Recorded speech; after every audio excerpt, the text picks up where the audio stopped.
I rise to propose the Liberal Democrat amendment to this notice of motion. I'll start by saying that I consider myself privileged to be able to stand before you as a citizen of this country. I'm able to do so because my great-grandparents all fled here around the start of the 20th century to escape the pogroms that were taking place against the Jewish community within the then Russian Empire.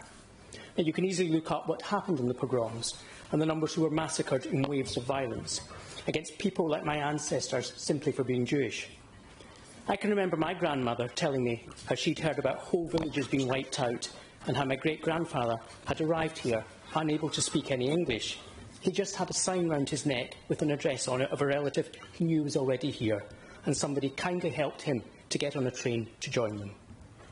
Now, he didn't come here expecting an easy life. He came here to contribute.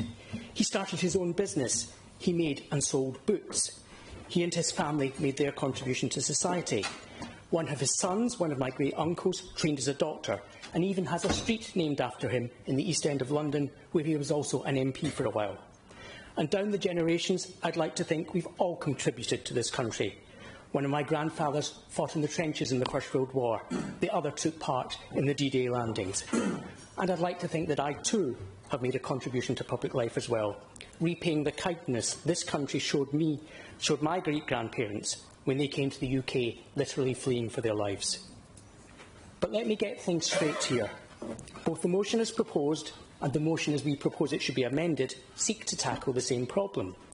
We all want to minimise the numbers coming to the UK across the Channel in small boats. We all want to minimise the number of asylum seekers having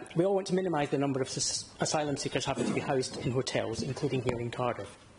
It's just that we propose quite different ways to solve these problems. We would rather recognise that people making these crossings, trafficked as they are in many cases by people smugglers, are in the main doing so out of desperation. Who would put their life at risk in such a manner if they weren't desperate? But it's also important to understand what is to blame for this. The problem of small boat crossings, certainly of this magnitude, is very much a post-Brexit problem. Before Brexit, we were party to the Dublin regulations, which meant we had a returns agreement with 27 EU states. Brexit tore up that agreement. And it's also because of Brexit that coming to the UK seems more attractive for many. If an asylum seeker has already been turned down for an asylum in an EU state, they know they're likely to be turned down in another EU state. So it's more attractive to come to Britain because it's a different jurisdiction. So think about that when you contemplate how many tens of thousands are now seeking to cross the Channel each year in small boats. What has been the contribution of Brexit, and who was responsible for Brexit and the way it's been implemented? And I'd like to think that the party proposing this motion may be reflecting on that. Isn't it ironic that those parties responsible for this situation, the Tories, UKIP, Reform, they're the ones jumping up and down demanding the most that it be sorted? Councillor, your time is nearly there now. Can you conclude, please?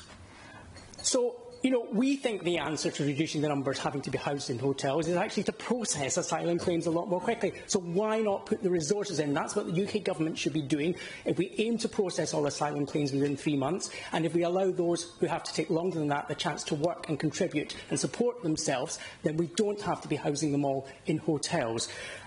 There's a more humane way to deal with this. Please support our amendment.